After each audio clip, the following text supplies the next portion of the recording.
Greetings and welcome to Monster Legends for another special feeding episode. This time we're going to be feeding a metal mythic I picked up on the limited path of the recent Metal Legends maze. And this is Metalbeat.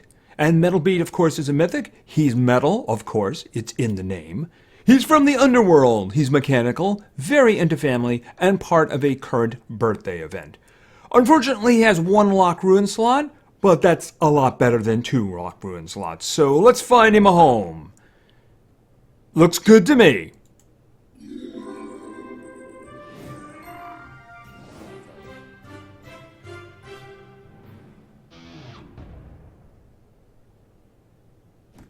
Okay, he put his foot down. I'm not sure what happened, but he put his foot down. And of course, Hatching Metalbeat completed a page in the birthday library book, which gave me all kinds of wonderful things. So I'm just going to grab that so I don't forget it. Lots and lots of toys.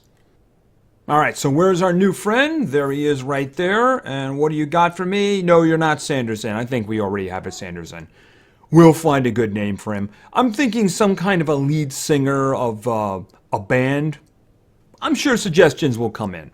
Anyway, this is Metalbeat. Metalbeat is a mythic. Metalbeat is metal. I know that was hard to figure out, but believe it or not, he is. He has an evolving trait. Let's take a look at it.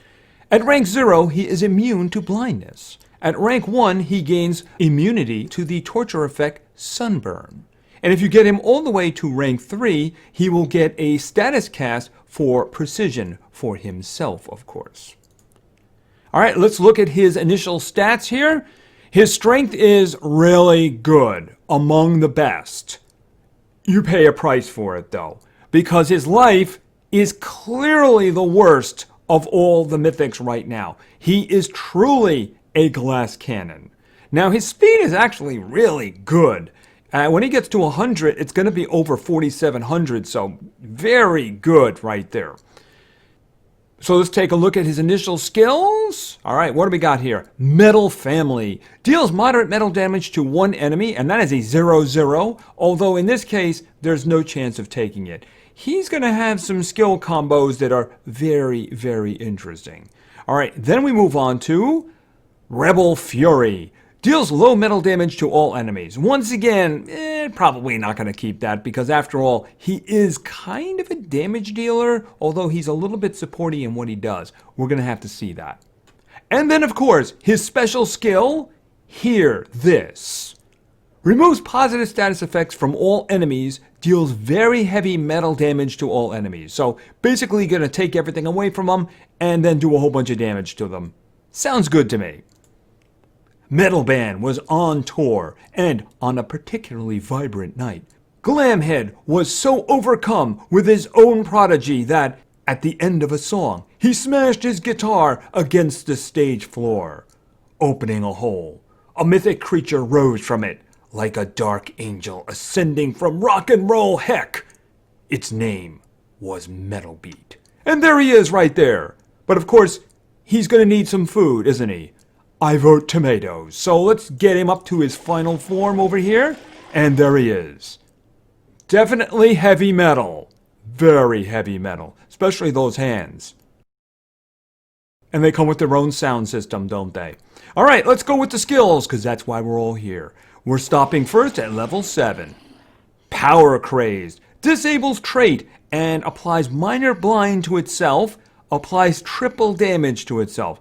Yeah, we're probably going to be keeping that one. Triple damage, pretty darn good. Alright, so let's continue to level 10. Prepare for the solo. Deals moderate metal damage to all enemies, applies vulnerable to all enemies. Alright, so this is a new negative status effect that he does at the moment, and just him.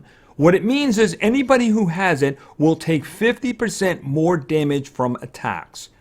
Now that means anybody on the team who does it. So if there's another damage dealer on the team in addition to Metalbeat, they'll also do 50% more damage to the other team as well. So that's what I meant by he can be a little bit supporty, because he's going to set up the other team so that maybe another team member can do more damage. Of course, that applies to him too, but I mean, it could be like he does it and the next move is another damage dealer and they immediately attack and do 50% more damage. So that's definitely something we're going to be holding on to.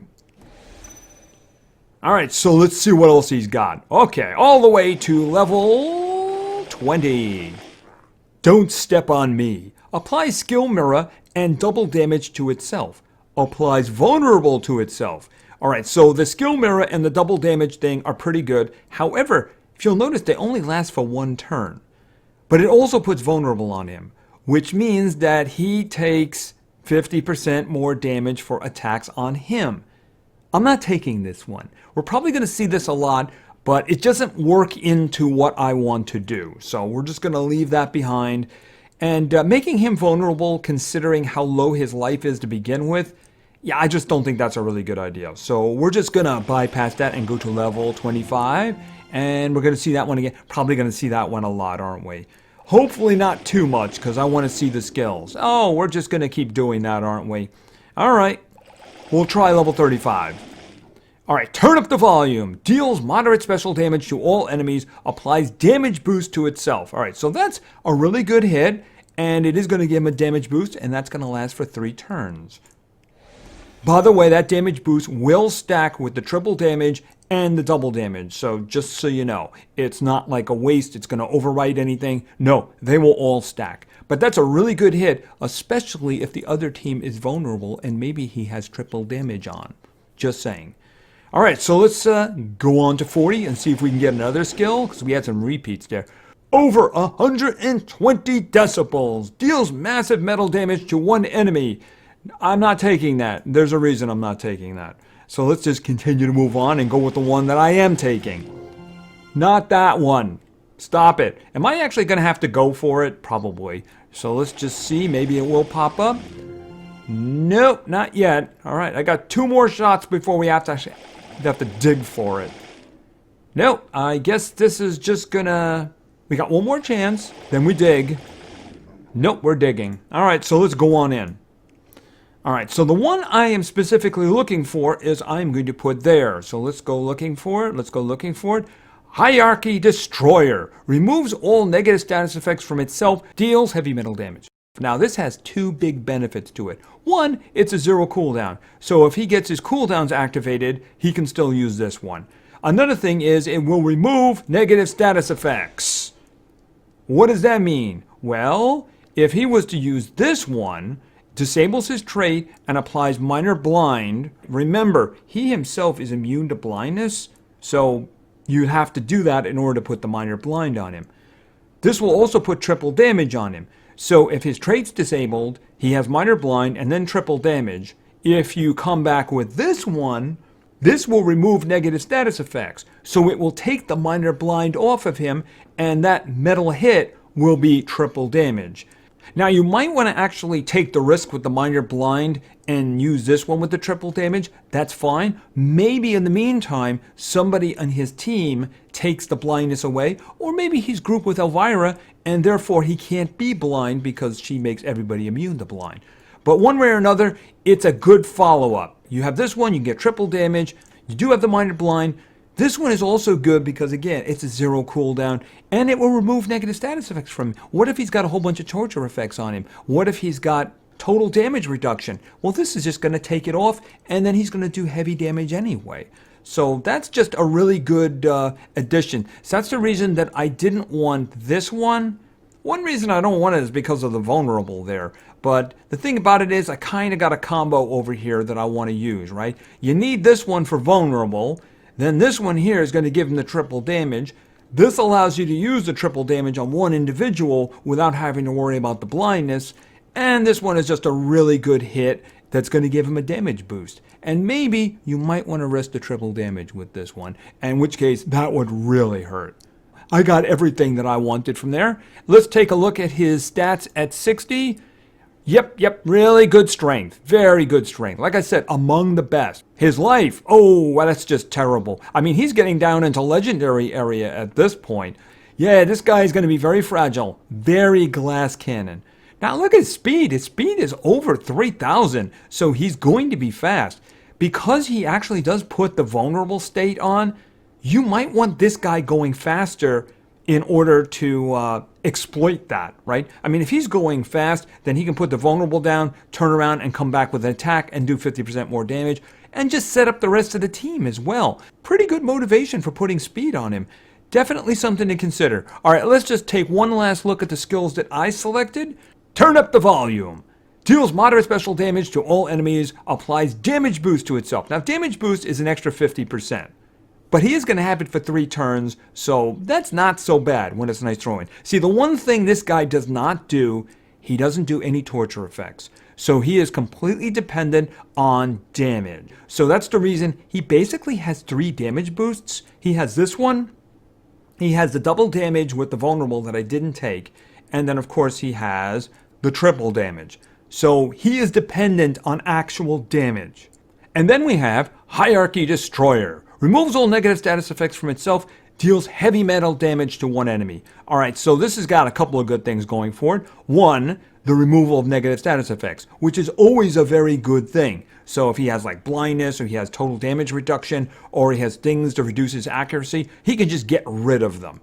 It's also a 0 cooldown, which means if he gets his cooldowns activated, he can use this one. And because of his power, it's going to do good damage, too, especially to those who are vulnerable to metal hits. And then we have this one, Power Crazed. Disables trait and applies minor blind to itself. Applies triple damage to itself. So he's going to get his trait disabled, he's going to have minor blindness, and then he's going to have triple damage. Now, it could be that someone in his group is going to prevent him from being blind or can remove the blindness so that he can come back and maybe do this.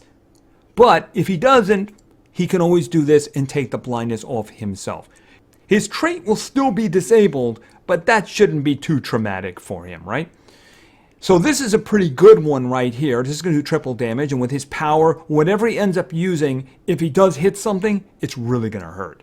It will especially hurt if he has previously done this one. Prepare for this solo. Deals moderate metal damage to all enemies, applies vulnerable to all enemies. Alright, so as I mentioned, this is a new status effect for him, and that means that those who have it will take 50% more damage. So he can take advantage of that himself, so can his team members. And they'll be stuck with that for 3 turns unless they remove negative status effects from themselves. That makes him kind of interesting. He's not just a damage dealer, he's a little like anti-support, where he's messing with the other team in order to inflict more damage on them. It's almost like a generic weakness, but it is only a 50%. But you know what? If they're vulnerable to metal in the first place, that means they're going to take even more damage. So that's actually kind of useful. Alright, so in terms of runes, yeah, this guy is a damage dealer. Remember that. First and foremost, he's got a great strength, so you're going to want to take advantage of that. So I'm thinking you put 2 good strengths on him. You might want to do 3. Remember, whatever you're doing in terms of speed for your team, he's going to be fast. If you don't enhance anybody's speed, and I mean the damage dealers, he's very likely going to be going before any of the other ones. So if you have him and you have a really good damage dealer behind them, unless their speed is enhanced, he's going to go first because of his natural speed. Now, you might want to put speed on him just to make sure. That is definitely something you can do. This is a guy you wouldn't mind going kind of quickly, especially considering he has the triple damage and you want him to be able to get to use it as quickly as possible. He's also got the attack that does the damage boost too. Definitely 2 strength runes on him. Maybe a 3rd if you want to do that, but I am probably going to go with a regular speed for the last one. Not a support speed, a regular one, because I do want to take advantage of that natural speed that he has. Anyway, this is Metalbeat. He's got some new stuff with him. This vulnerable is a new thing, and I can't wait to start testing it. Anyway, thank you very much for your attention. I really appreciate it, and play games because games are fun. See ya.